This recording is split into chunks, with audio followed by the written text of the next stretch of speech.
Less than a month ago, we saw the worst attack on Jews since the Holocaust. Since then, we've also seen the worst global spike in anti-Semitism since the Holocaust. According to Reuters, quote, in countries where figures are available from police or civil society groups, including the United States, Britain, France, Germany, and South Africa, the pattern is clear. The number of anti-Semitic incidents has gone up since October 7th by several 100% compared with the same period last year.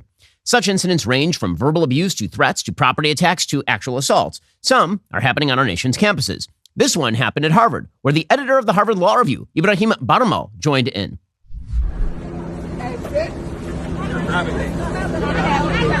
You can see the crowd mobilizing around a Jewish student, pushing the Jewish student around. Again, one of these people is the editor of the Harvard Law Review. Anti-Semitism also extends into the administrative halls of our universities. Georgetown just hired the radical anti-Semite Anissa Johnson as new assistant director of academic affairs. Here are some of her posts. This is July 7th, quote, ever since going to NU, I have a deep-seated hatred for Zio bleeps. They bring out the worst in me. You know why I call them Zio bleeps? Because they're dogs. This is the kind of person who apparently gets hired at Georgetown. Meanwhile, Ilya Shapiro, a law professor, was thrown out of his job for the crime of suggesting that Joe Biden was picking judicial nominees based on race, which he said himself. Meanwhile, some Jewish businesses are being boycotted for the crime of being Jewish businesses. According to the Washington Post, more than 30 Jewish eateries and markets in Philadelphia are now being hit with a boycott organized by a pro-Hamas group because they are, quote, owned by Zionists. Even some shops that aren't even owned by Jews are being boycotted because they serve Israeli food. Because according to the Philly-Palestine Coalition, such a food is, quote, a means of erasing Palestinian existence, unquote. But there's something peculiar about all the media reports about the extravagant spike in anti-Semitism. Every single story also carries notes about a supposedly concomitant rise in Islamophobia. This is odd to say the least. What the hell does Islamophobia have to do with anti-Semitism? The answer is precisely nothing.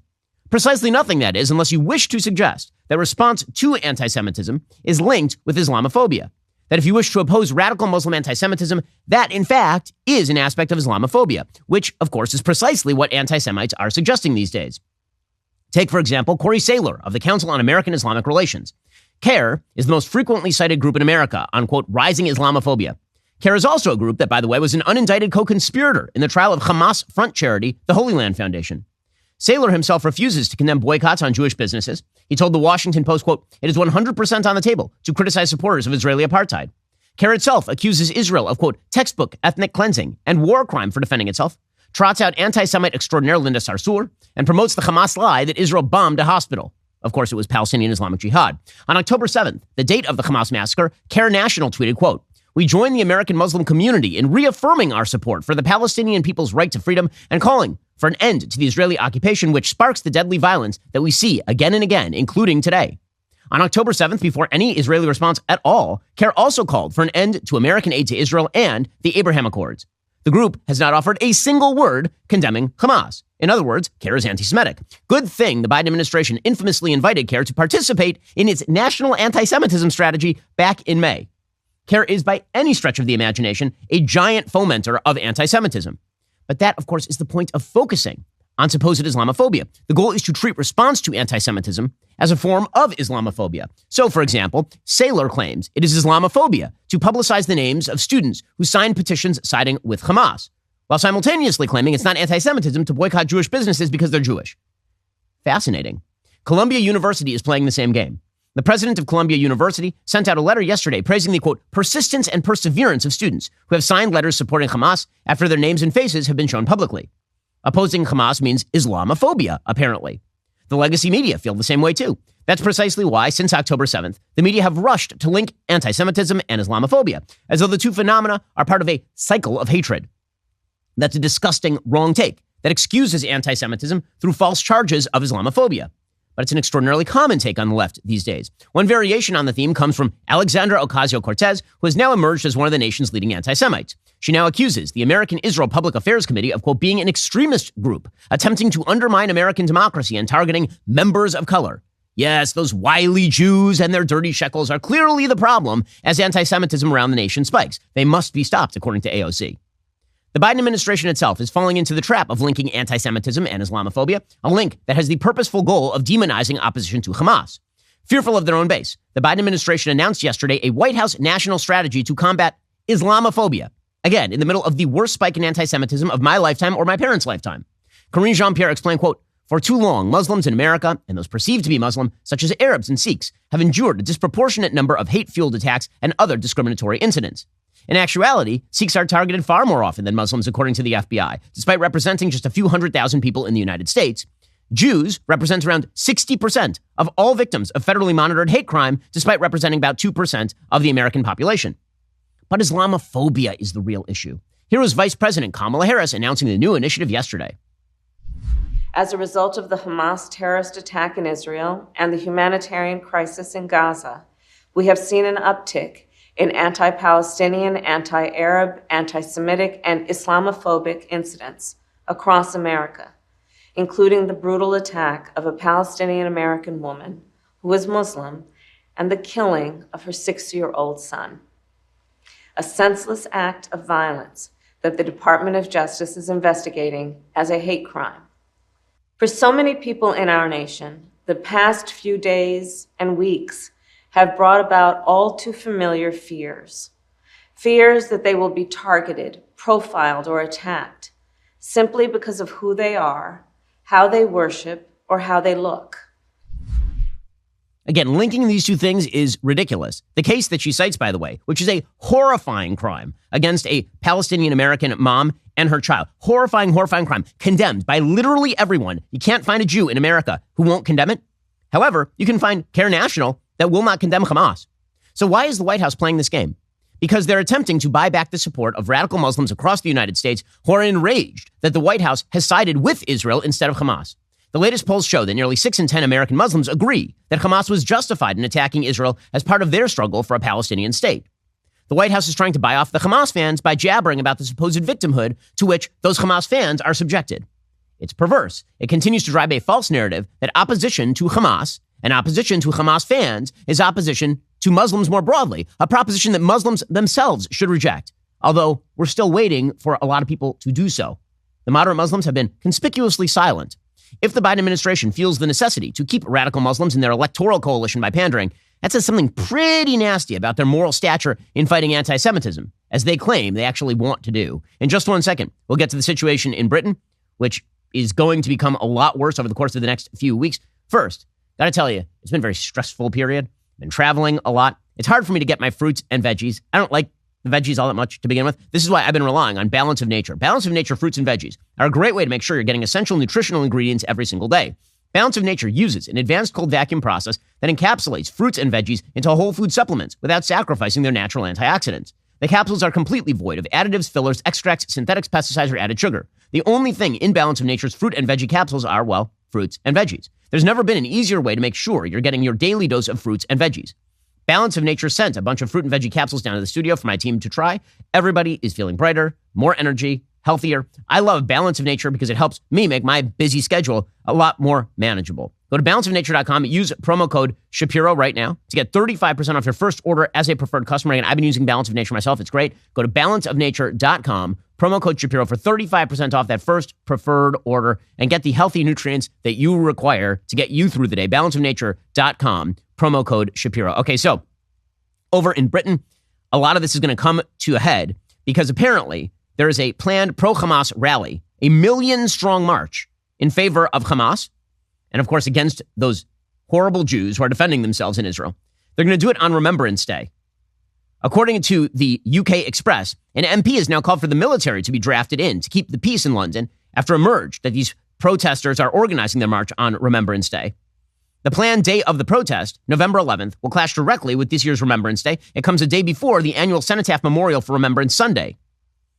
Despite the head of the Met, Sir Mark Rowley, telling the London Assembly the protesters, quote, will not be allowed near the official events or to disrupt them, there are serious concerns about how such a large protest can take place while maintaining law and order. A Tory MP has told the Express that the Metropolitan Police and Sadiq Khan, who is the mayor of London, must ask for military assistance. Crowley MP Henry Smith said, quote, after consecutive weeks of demonstrations where the cenotaph and other national monuments have been grossly disrespected, it's completely inappropriate for further protests to be held over Remembrance Weekend. He said, I don't have confidence in the mayor of London or the Met Police under him to properly handle the situation given their past poor record.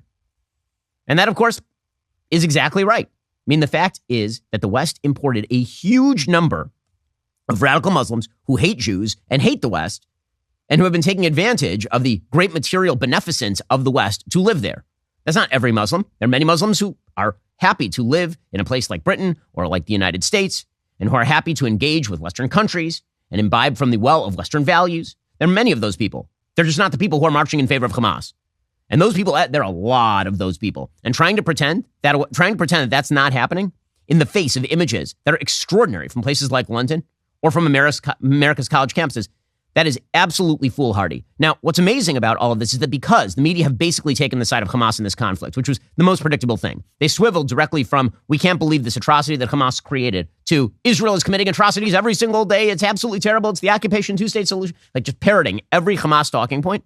Because of that, you're starting to see wavering inside the Biden administration. And it's only coming from a radical few, by the way. It does show the power of the legacy media. Now, for all the talk about how the legacy media has been challenged or overthrown, and it's true, they haven't been completely overthrown. They still have an enormous amount of weight with members, for example, of the Biden administration. All it takes is a radical few people to apparently move the Democratic coalition toward placating Hamas in some way. So yesterday, Joe Biden was at a fundraiser, and at this fundraiser, he was yelled at by a female rabbi. This person, again, has about as much to do with Judaism as a buttered lobster. Here is quote unquote Rabbi Jessica Rosenberg calling for a ceasefire. Mr. President, if you care about Jewish people as a rabbi, I need you to call for a ceasefire right now. No. Joe Biden then answered, quote, I think we need a pause. A pause means give time to get the prisoners out. I'm the guy that convinced Bibi to call for a ceasefire to let the prisoners out. I'm the guy that talked to Sisi to convince him to open the door. The heckler was escorted out by security while singing ceasefire now. So this, by the way, is a picture of quote unquote Rabbi Jessica Rosenberg.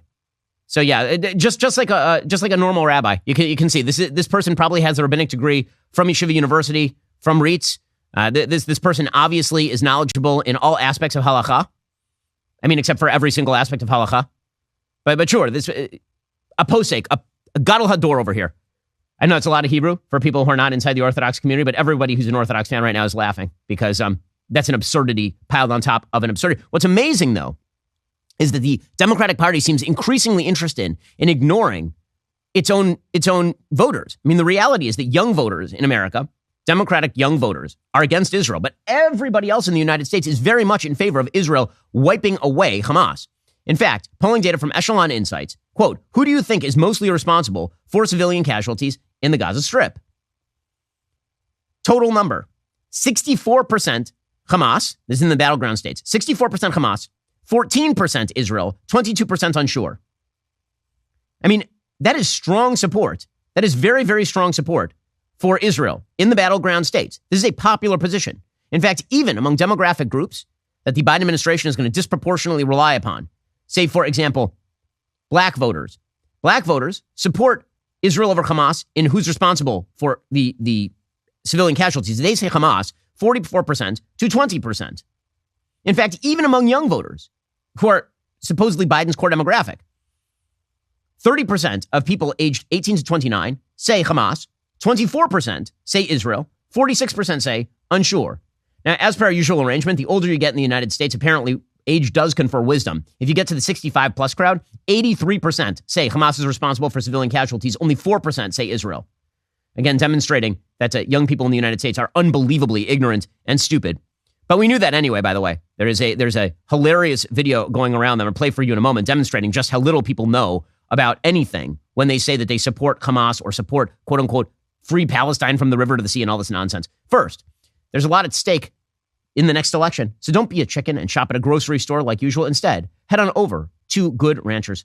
Their Black Friday Your Way sale is live. It's something you don't want to miss. Yes, they have great meat puns, but they have even better meat. This November, you get to pick your favorite meat to get free for a year. Pick a year of free steak, salmon, chicken, or bacon when you subscribe to any box right now. Better yet, when you subscribe to any box on goodranchers.com, you not only get a free gift of meat worth up to $480, you also get $15 off with code Shapiro. The only big deal your grocery store has is on expiring food. So ditch that meat aisle. Subscribe at goodranchers.com today.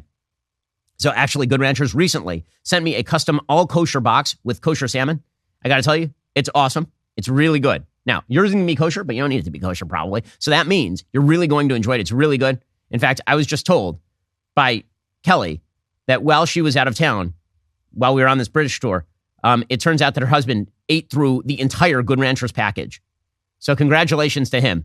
That sounds amazing. Claim your year of free meat, $15 off, free shipping with my code Shapiro, GoodRanchers.com. Good Ranchers is the #1 place to get all-American beef, pork, chicken, seafood. That's promo code Shapiro, GoodRanchers.com. Good Ranchers, American meat delivered. Policy genius. You need life insurance. Just a simple fact of the matter. You need life insurance because unfortunately, all of us are going to plot at some point. When we do, want to make sure that our loved ones have that financial safety net they require. Policy Genius makes it easy to compare life insurance quotes from top companies and find your lowest price. Their licensed agents work for you, not the insurance companies. That means they don't have an incentive to recommend one insurer over another, so you can trust their guidance. There are no added fees. Your personal information is kept private. It's really satisfying to check that life insurance off the list. I got a lot of life insurance on me, as you can well imagine. And it was a pain in the butt, and I was glad to get it done. But Policy Genius makes it super easy for you. Life insurance through your workplace might not offer enough protection for your family's needs. It's not going to follow you if you leave your job. That's why you need your own personal life insurance. With Policy Genius, you can find life insurance policies that start at just $292 per year for $1 million in coverage. Some options offer same-day approval and avoid those unnecessary medical exams. Your loved ones deserve that financial safety net, and you deserve a smarter way to find and buy it. Go to PolicyGenius.com/Shapiro or click that link in the description. Get your free life insurance quotes. See how much you could save. That's PolicyGenius.com/Shapiro, PolicyGenius.com/Shapiro. Again, when young people say that they are in favor of Hamas, it's because they literally don't know what they're talking about. Like, if you go to any of these rallies and you find a person who is not a radical Muslim, you just find a left-wing fellow traveler and you ask them which river and which sea are you talking about? When you say from the river to the sea, Palestine will be free, they can't name them. If you ask them on a map of Israel, where exactly do you want Palestine to be? They will not even, if you give them a map of the world, they won't even know where exactly, quote unquote, Palestine is supposed to be on the map. This was exposed by a pretty funny video yesterday. This is a person going up to young people and asking them to sign a petition to help Hamas in the Gaza Strip. And then he reads them the details. Doing a quick petition to help Hamas free Palestine. You're all in? Mm-hmm. All right. Oh, yeah, you're in? Easily. I just have to read terms and conditions just so you know what you're signing. Okay. By supporting Hamas freeing Palestine, you agree to the following. You agree that every Jew, Christian, and non-Muslim in the world must be slaughtered. I don't know about that one. You endorse making homosexuality punishable by jail or death. What? Oh, no, that I don't agree. You don't agree with that? You believe Iran should use Palestinians as puppets to spread radical jihad and destroy the West? No? No. I'm glad I read the terms and agreements. You support strict Sharia law, which bans women from showing their knees, hair, playing sports in public, not being able to travel without a man's permission. I'm sorry, yeah. Not interested? Oh, okay. You want a terrorist group that beheads babies and rapes girls to replace only democracy in the Middle East? Not sure that's something to support. So if I sign, I agree with this. Yes. Maybe no. No? Okay. Oh, no. Thank you. No. I don't support any of these two things that you just read to me, so Okay. I won't be able to sign this now. That's fair. No, thanks for not signing. Okay, so that is Mikey Greenblatt. And he's just going up to people. People express support for the quote-unquote oppressed without thinking about whether the oppressed are actually oppressed or actually good. And that's one of the reasons why you see young people constantly resonating to the wrong side of conflicts. They constantly do this. They look at any conflict, and because they've been taught to think in a deconstructionist way, because they think of all relationships as relationships of power. And this is what they've been taught in their schools, what they've been taught in their universities, because when they do, the first thing they do is they say who's powerful and who has less power. And whoever is powerful must be bad, and whoever is powerless must be exploited, oppressed, and therefore good. And of course, that's a lie. But they don't think about any of that stuff, and so they sign on to these movements until it's too late, obviously. Now, the thing about this is that the Democrats should know better, but apparently they don't. So now you're hearing rumblings that the Biden administration is going to try to put pressure on Israel for some sort of humanitarian ceasefire or to ship fuel in to the Gaza Strip. Let me explain something about this fuel situation. Hamas has hundreds of thousands of gallons of fuel. They're using it to maintain their presence in these tunnels because when the fuel goes out, all of their generators go out. When the generators go out, you can't live underground. They would have to come up and actually fight the Israelis like men instead of like rats. But instead what they are doing is they're staying down in the tunnels and they are hiding their civilians on top so that if Israel has to strike the tunnels, civilians get killed and then they can go to the compliant press, the complacent press, the pro-Hamas press, and then get those people to mimic their line that Israel is attempting to kill civilians. When Israel is the only party in this conflict attempting to minimize the killing of civilians. I should point out at this point that Hamas is the governing power in the Gaza Strip. Any governing power's first responsibility is to protect its citizens. That's the first responsibility. You know how I know this? Because Israel, for example, right now, Hezbollah is threatening on the northern border. Israel took 30,000 of its own citizens and moved them inland from the northern border. No one talks about that, of course, because that's a population movement of Jews. No one cares about that. By the way, speaking of other population movements, Pakistan is now expelling 1.7 million Afghans from Pakistan back into Afghanistan. No one cares because it's Muslim on Muslim. Doesn't matter. Because when Muslims do horrible things to Muslims, no one cares at all. In fact, as it turns out, when Muslims do horrible things to Jews, a lot of people don't seem to care very much. It's only when Jews defend themselves that people really seem to start caring a lot. In any case, Gaza is filled with fuel. It's just all controlled by Hamas. When you ship in more fuel, it is not going to power the hospitals. It is going to power Hamas. In fact, there is a reason why Hamas apparently has stationed virtually all of its fuel sources under Al-Shifa Hospital. It's not to power the hospital. They've been claiming that Al-Shifa Hospital is running out of fuel. And literally like a few yards underground is the fuel. Why? Because that fuel is not going to the hospital. That's the whole point. So when you have people like Joe Biden telling Israel to ship fuel in that is immediately going to be stolen by Hamas to power their tunnels, all you are doing is prolonging this conflict. All you are doing is making the situation worse. Meanwhile, you have Tony Blinken trying to tell Israel that maybe there should be some ceasefires. They don't like the strategy. Let me make this clear. Israel, on a timeline, has been engaged in the ground conflict part of this war for less than a week. And already the West is starting to lose its nerve. Again, no shock from some of the usual suspects and, of course, prompted by the pro-Hamas media. So already you're starting to see the wavering members of the Democratic coalition. You knew who they were going to be. Right? It's all the most left-wing members of the Democratic coalition. It's Senator Dick Durbin from Illinois. Right? Senator Dick Durbin, this is the same guy who once compared American soldiers in Iraq to Pol Pot. And now this moral genius, he's suggesting that he wants a ceasefire. By the way, a ceasefire helps only one party in this conflict, Hamas. The reason that they are begging, screaming, pleading for a ceasefire right now is because Israel, tactically speaking, is now surrounding Gaza City. A huge percentage of Hamas's leadership is in Gaza City. The reason they want a ceasefire right now is to restock, to resupply, to maybe smuggle people out. That's the whole reason for the ceasefire. By the way, there was a ceasefire in place between Israel and Hamas until October 6th. Then on October 7th, that ceasefire was violated by the worst anti-Semitic killing spree since the Holocaust. All these moral dementia patients like Dick Durbin calling for a ceasefire on behalf of Hamas, truly, truly vile. Here we go. Is a ceasefire needed now?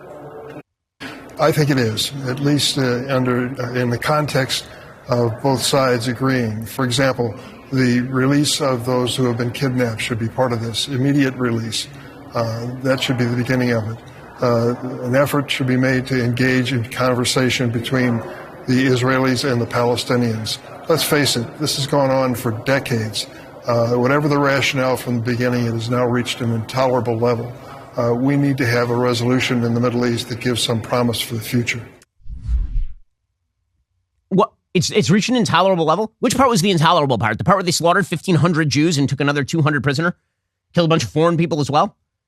Like what? Are holding American citizens killed a bunch of American citizens? Which part of that? What was the level at which it reached intolerable for Dick Durbin? Was it when there were some ugly pictures on TV because war is ugly and horrific, especially when your enemy is propping up women and children in front of bombs to try to protect their terrorists? Again, the insane logic of people who are now suggesting that it is up to Israel to stop killing terrorists because those terrorists have chosen to hide themselves among civilians. That's so insane. That is literally saying to terrorists, the best thing you can do to protect yourself is hide with civilians. That's what you are saying. You're saying the smartest thing you can do is murder civilians on the other side and then run and hide behind civilians on your own side. In other words, the more laws of war you violate, the more we can call on the other side to not kill you, which is totally the reverse of the incentive structure you want to set up. If the whole point of the rules of war is to get people into uniform on a battlefield away from civilians, then you can't reward them for hiding behind civilians, which is exactly what Dick Durbin wants to do. Same thing with Chris Murphy.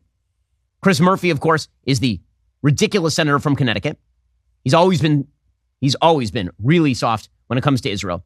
He says, as I've said consistently, Israel has a right and an obligation to defend its people from terror attacks like the horrific events of October 7th.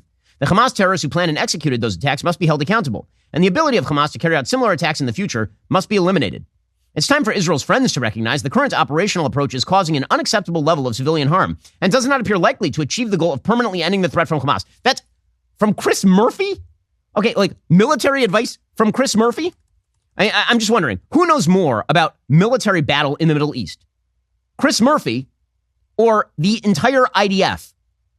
I mean, let's be fair. He did get his JD from University of Connecticut Law School. I mean, that's pretty impressive in terms of his military credentials to talk about what is going to be successful militarily and what is not. When he says this is not dedicated toward eliminating Hamas or is unlikely to eliminate, then why is Hamas standing for the ceasefire? Why does Hamas want the ceasefire? Why is Hamas on Chris Murphy's side? Presumably, if it were in the best interest of Israel to pursue a ceasefire, it would be Hamas not wanting a ceasefire and Israel wanting a ceasefire. Trying to pretend that he's a friend of Israel while undercutting Israel's military policy is ridiculously stupid. Or corrupt, or both. He says, as we have learned from America's own counterterrorism campaigns, disproportionately large number of civilian casualties come with a moral cost, but also a strategic cost, as terrorist groups feed off of grievances caused by civilian harm. Israel is doing its best to distinguish between civilian and terrorist in the Gaza Strip. Hamas is attempting to obscure that, and he is now declaring that Hamas should effectively have immunity. He says, I share Israel's desire to destroy the threat from Hamas. No, you don't. He says, I know Israel cares about the impact of this war on innocent Palestinians, even as they track Hamas's hideouts inside and below mosques, apartment buildings, and schools. But the way in which the current campaign is being waged suggests they have not struck the right balance between military necessity and proportionality. He says he urges Israel to shift to a more deliberate and proportionate counterterrorism campaign, surgically targeting Hamas and Islamic Jihad leaders and terrorist infrastructure, while more highly prioritizing the safety of civilians. So I'm just wondering, what exactly does that look like? I assume what he means is he wants more Jewish soldiers to die in Gaza, going house to house. I presume that's what he means. So you should just say that out loud. That he thinks that the Jewish army has an obligation to get many, many, many of its soldiers murdered on the streets of Gaza by terrorists and some civilian, quasi-civilian supporters. I mean, by the way, the distinction between civilian and non-civilian is very real, but it's very difficult when people blur the line. There are many civilians, people who are not formal members of Hamas, who took part in the actual attacks of October 7th. There's film of them doing so. But of course, Chris Murphy, it's not about principle here. Trying to argue with people like Chris Murphy, it's very difficult because, frankly, Chris Murphy doesn't care about the truth and he doesn't care about the reality. He cares about the outcome. And the outcome for him is that he wants pressure on Israel. The media want that too, which presumably is why they're constantly blasting out, like truly blasting out, Hamas propagandists. So just a couple of days ago, I played on this show a video report from the Washington Post that featured some social media influencers from Gaza. One of them was a woman named Plestia Alakad. Well, it turns out that a lot of these quote-unquote social media influencers from Gaza, it turns out a huge number of those people are, actual propaganda fronts for Hamas. Shocker. According to the Jerusalem Post, Plestia Alakad has more than 1 million followers and calls herself an independent journalist, but spread the lie on Instagram and in an interview with British TV that Israel bombed the Al-Akhli hospital and killed more than 1,000 people. She told Britain's GB News, quote, it's a genocide, literally a genocide, not a massacre. In her post, she has not provided any explanation for the commencement of the airstrikes on Gaza, namely the October 7th massacre. Another influential figure is Bisan Uda, who presents herself as a filmmaker hailing from Gaza, Palestine, with a substantial following numbering in the hundreds of thousands. Her posts have received endorsements from well-known figures associated with anti-Semitism and conspiracy theories. Following the October 7th massacre, she posted a note in Arabic on social media. For every action, there's a reaction. This means, what was expected after 75 years of occupation and 17 years of siege? What was expected of us? She has been quoted as a, quote, ambassador of goodwill on ABC News and legitimized on the BBC. And this is very common in the media. Again, they're still using the Council on American Islamic Relations, which was once labeled an unindicted co-conspirator in a conspiracy to funnel money from a false charity called the Holy Land Foundation to Hamas. And they're being quoted by the media as a source on Islamophobia. I searched the entire Care National feed yesterday. They have not once condemned Hamas. Not once, ever. Literally ever. And yet they're seen as some sort of moderate force. The media are perfectly willing to overlook the actual extreme anti-Semitic radicalism of many of the sources they are using in order to rip Israel. That is their favorite thing to do. And again, this is the game. The media ignore context. They ignore realities of war. They ignore who exactly is hiding civilians in front of their bombs. Kaitlin Collins on CNN doing a horrific job on this. Here she was yesterday asking an advisor to Benjamin Netanyahu how many Palestinians were killed in a strike on a refugee camp. And he says, well, we don't know the answer to that. By the way, Hamas doesn't know either. They're just lying to the American media. But here's Kaitlin Collins asking like 6 times. Why did Israel strike again here? And do you know how many civilians have been killed in this area as a result of these strikes yesterday and today? So we know we've taken out a senior Hamas commander who was directly involved in the massacre of October 7th. As you will recall, there were rapes, there were beheadings, there were people burnt alive, burned so badly until today we've got 130 bodies that we can't recognize who they are. They're just ashes. And anyone who was involved, especially a commander of the operation, we have a duty to find them and to bring them to justice. Okay, but you're not acknowledging how many. I assume Israel does have an estimate of how many civilians were killed. I assume you have an estimate of how many civilians are there when you make a calculus on when to strike. Tell me if that's wrong. But when you decide on striking targets that you say are military targets, but are also where civilians are, I mean, how many civilian deaths does Israel believe are acceptable in an airstrike if it is a military target? So obviously we try to keep any collateral damage to a minimum as possible. And the advantage of this particular location is that it has been largely, not totally, but largely evacuated, because we were telling people there 2 weeks ago longer that they should evacuate. Okay, so again, CNN putting the pressure on, and this is the goal of the media, put the pressure on Israel. Why isn't Israel taking care of the civilians better? Why isn't Israel doing a better job with the civilians? There are reports that during that Jabalia strike, that there were women and children who were literally marched out by Hamas in order to get them killed.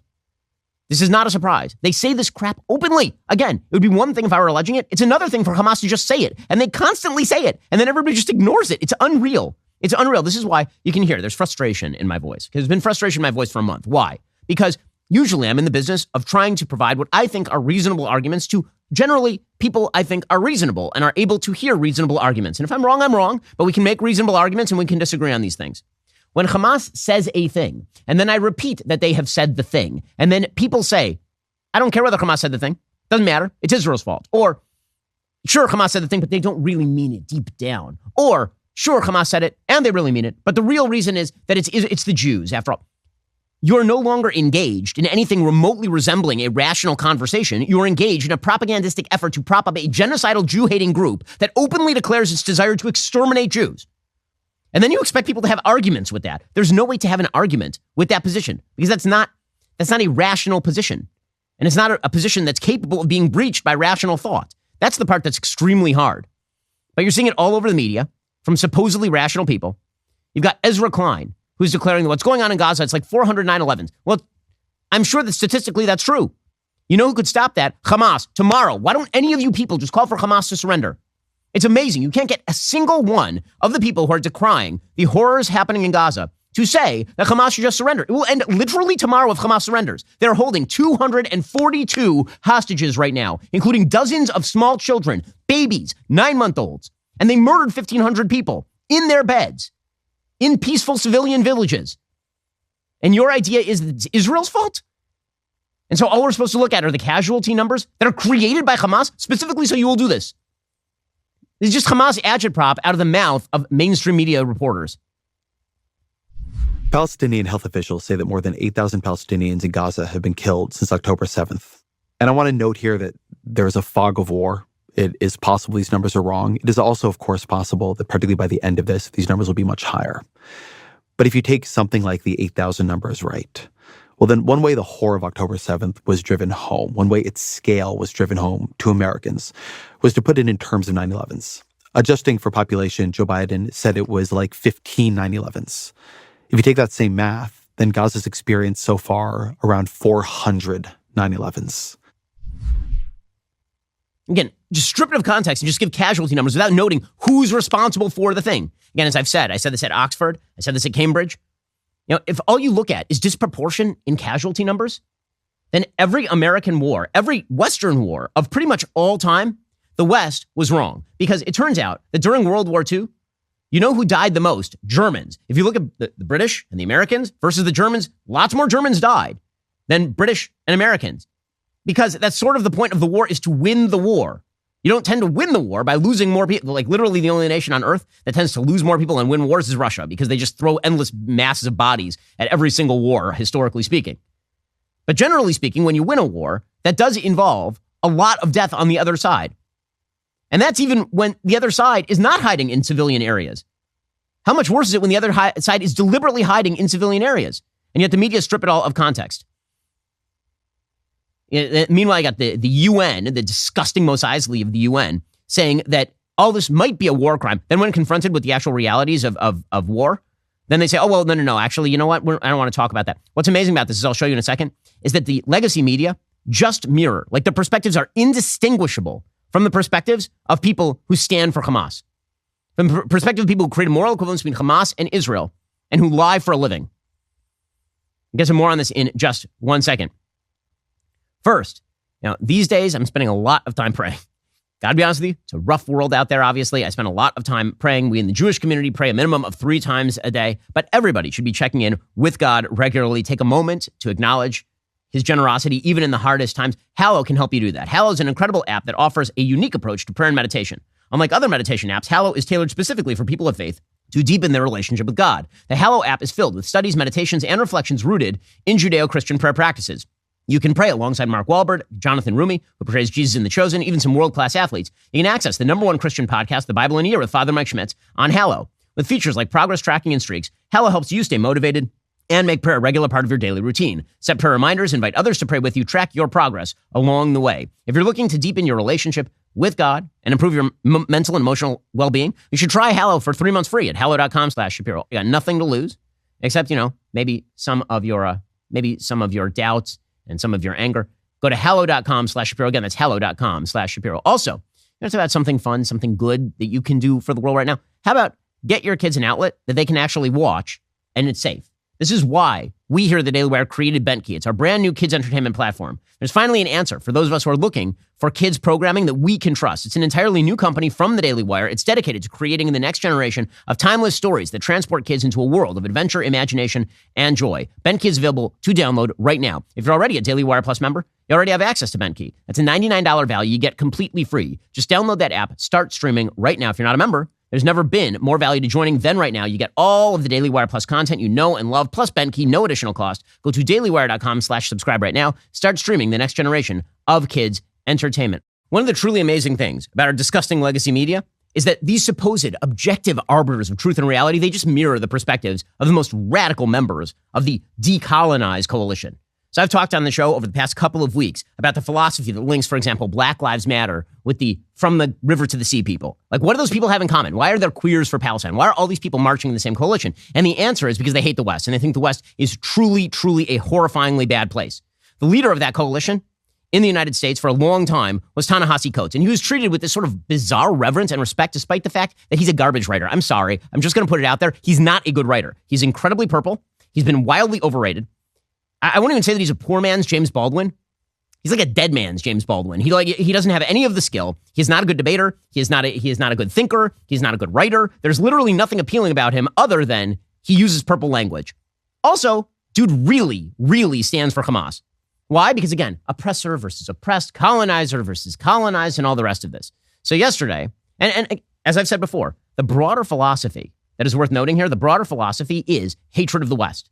You'll notice that replete throughout what this Ta-Nahasi Coates person says.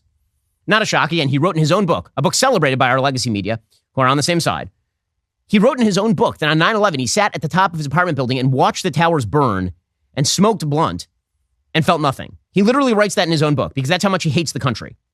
And yet this person is seen as some sort of bizarre moral exemplar because he writes garbage like between the world and me. Oh, between the world, you're a real intellectual. In any case, here's pseudo-intellectual Ta-Nahasi Coates. And again, the stuff that he spouts is almost indistinguishable from our quote-unquote objective media.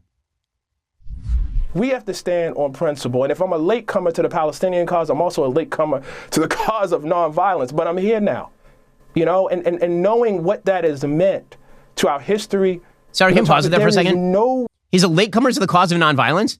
He's literally standing for the most violent terror group on the planet in Hamas right now. I mean, literally every governing body of the Palestinians is a violent terror group. The Palestinian Authority, Islamic Jihad, Fatah, which is the military wing of the PA. These are all violent. But don't worry, he's an advocate of nonviolence. It's beyond parody. It would be beyond parody, except that people are so stupid. People are so moronic that they have no clue that what he is saying is garbage. You actually have to know a few things to know how dumb he is, but it doesn't matter. People don't know things, so he gets away with it. There is no way in the world that we can leverage the memory Dr. Martin Luther King, there's no way in the world we can leverage the weight, the ancestry of our movement in defense of a war, in defense of indiscriminate bombings or refugee camps. Indiscriminate? We can't do that. We can't do that. We would be a disgrace to our ancestors. Territories, and I would look out and I would see roads that Palestinians could use and roads that only Israeli Jews could use. I said, I know what this is. Okay, pause it for a second. Okay, so he says that he went to Israel, which he calls Palestine. He said, I saw only roads that Israelis could use and only roads that Palestinians could use.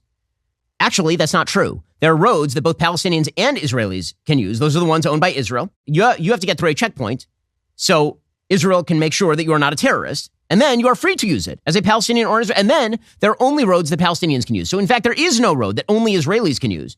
There are roads that Israelis and Palestinians can use if you're not a terrorist. And then there are roads that only Palestinians can use. Why? Because there are no Jews living inside the Palestinian Authority. None. They will be murdered. There are none living under Hamas because they would be murdered. So he's lying right off the bat. As I saw different colored license plates for different classes of people, I said, I know what this is. Yes, but stop it there. Different colored license plates. Because Palestinian Authority people living under the auspices of the Palestinian Authority, live under a different government. Of course. That's like saying you saw Canadian license plates and United States license plates. Duh. Yes, that is correct. Why would they have Israeli license plate? They are not Israeli citizens. As I saw communities that I can only describe as segregated. And what I felt was a tremendous weight. I felt the obvious thing that I think all of us feel, that our tax dollars are effectively subsidizing apartheid, or subsidizing a segregationist order, a Jim Crow regime. Okay, he went on to say that Israel is a democracy like America is the world's oldest democracy. And that was the key point. Because again, he hates America. He hates the West. He thinks that they are bad. He benefits from them. He plays on suckers in the West to pay him oodles of money to write his absolute dumpster fire books. And they pay him tons of money to give stupid speeches. And then he rips on the West because the West has a suicide wish. That is the only reason why the West has ever tolerated people who spend all day just ripping on them. And when I say tolerate, I mean people who they've imported, because obviously citizens in the United States have free speech. I will say, however, that making those people rich is an insane thing. Ta-Nahasi Coates is a respect. You know that DC Comics had a deal with Ta-Nahasi Coates? That human was writing he was actually, until like a year ago, writing a Superman movie for J.J. Abrams. That guy. That's how deeply embedded in our culture this garbage is. If you don't think it's a threat to America, you got it totally wrong. The threat doesn't have to come directly from Hamas. It can come from the entire decolonized coalition, which is perfectly fine with violence. Don't be fooled by his garbage about nonviolence. He's literally supporting people who do terrorist violence. That's what he does. And the media, their view is almost indistinguishable. Okay, meanwhile, Israel's defense minister, Yoav Gallant, he says that Hamas has one choice here. You can either surrender or you can die, which, by the way, is the proper answer to when people slaughter en masse civilian citizens because they're evil. So here's Yoav Gallant. He's the defense minister of Israel saying this yesterday. We are not going to stop till we eliminate all of them, all levels of command and lower. The enemy has two options only, either to die or to give up, surrender without any conditions. Okay, that is right.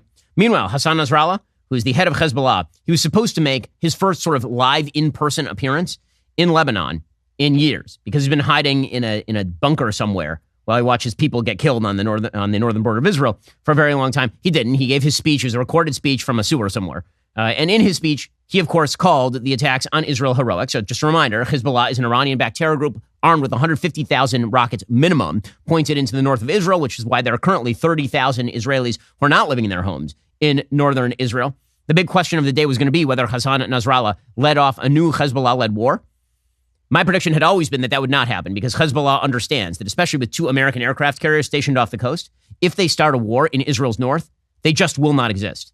It'll be bloody and horrible for Israel, and also Lebanon will be destroyed because Israel will be stretched and Israel will have to do whatever it has to do to maintain the safety of its own citizens.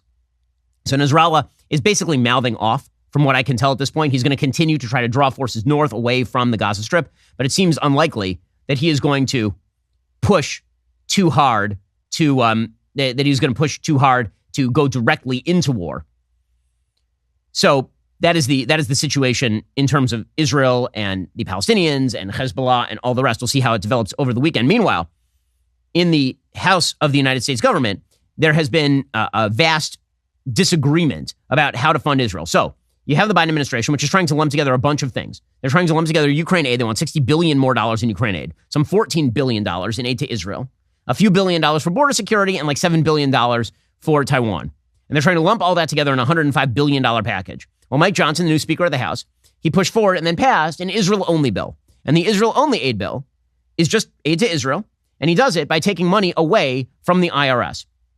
Now, the Democrats are claiming, of course, that this is a poison pill. This House proposal is going nowhere. Basically, what we have now is a game of chicken. The game of chicken is that the Democrats are hoping to wrong foot the Republicans by getting them not to fund Israel in favor of not funding Ukraine. And the Republicans are trying to wrong foot Democrats by saying, guys, why can't you just give aid directly to Israel? Obviously, I'm on the right-wing side of that argument. I don't understand why these issues are the same. They are not. The battle in Ukraine, I'm fully in favor, by the way, of continuing to provide Ukraine the aid to maintain its own security inside of the post-2014 borders. I say post-2014 because right now Ukraine is trying to push into the Donbass and Crimea. I'd be fully in favor of them doing that if there's an actual possibility of them winning. They've shown over the course of the last year that probably is not a possibility. And in fact, that's extraordinarily unlikely. In fact, Ukrainian ministers are now saying that's extraordinarily unlikely. So the question becomes what the end of that war looks like. That doesn't mean that you're in favor of undermining Ukrainian security. Ukraine should be funded to the point where it can certainly prevent Russia from doing this again. Plus, I'm very much in favor of degrading the Russian military capacity since they're aggressive on every front they can find, including in the Middle East.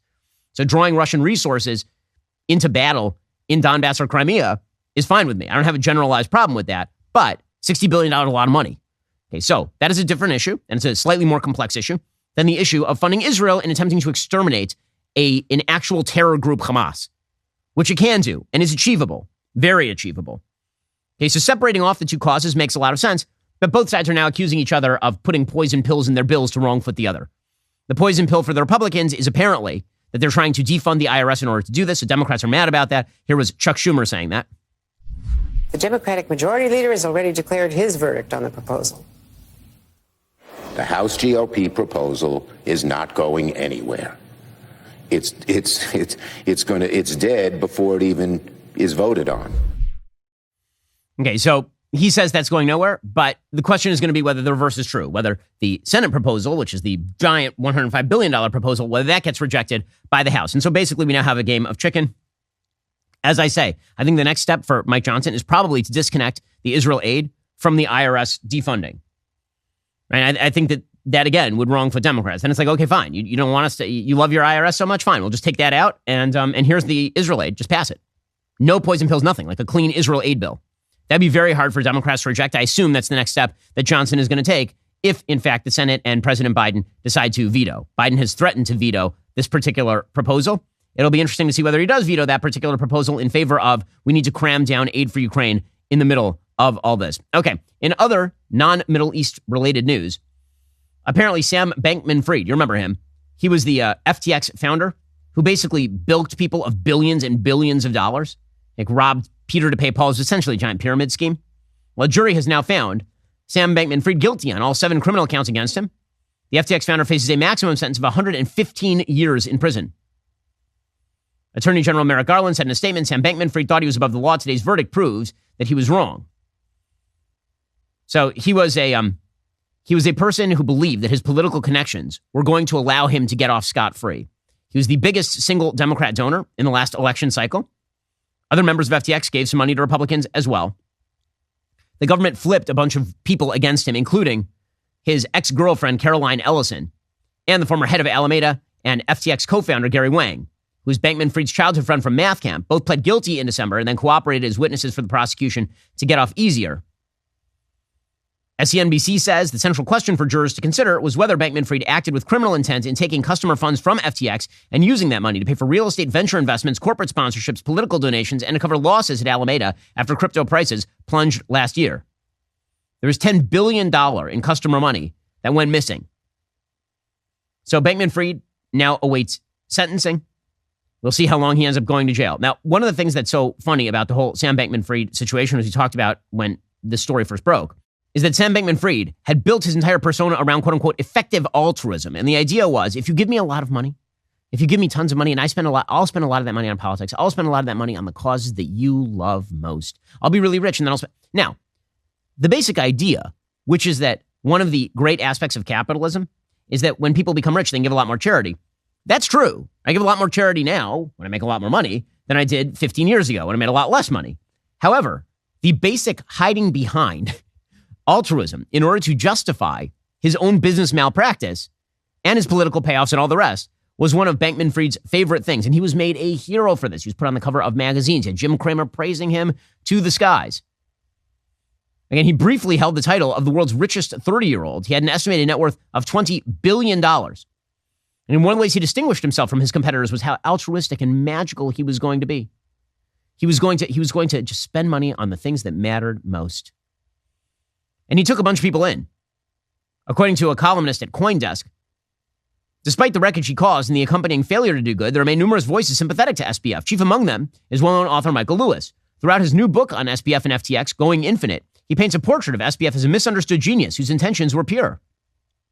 On his book tour, Lewis continues to say things like, quote, I think of him as a creature of modern finance. At almost any period in history, he's like a high school physics teacher. Well, if Lewis is right, says this columnist, he should be indicting modern finance wholesale. After all, SBF, by skipping the effort of honestly earning the money he gave away, never actually performed a genuinely altruistic deed. See, this is one of the things that people should also notice about altruism. When it comes to the business world, we tend to think of business and altruism as in opposition to one another, or as though business is not a form of altruism. If business is done right, it is in fact the best form of altruism. So Maimonides, one of the great Jewish thinkers of all time, Maimonides suggested the highest form of charity was giving somebody a job.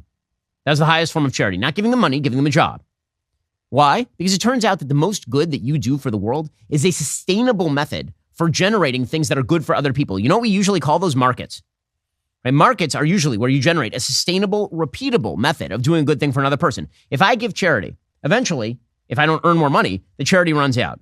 If I give you a job, and that means that you can earn a living, and meanwhile, you're providing me with a good or service that I can use to generate more goods and services, and then I can pay other people, and I can buy other things. I've helped many, many more people that way than I would have if I just gave away the money.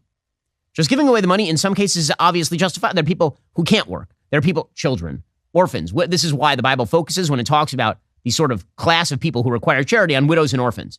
Why? Because the idea is that widows are going to have a hard time earning a living and orphans don't have anybody to take care of them. What it doesn't focus on are people who are capable of working and somehow you should give them charity because they won't work.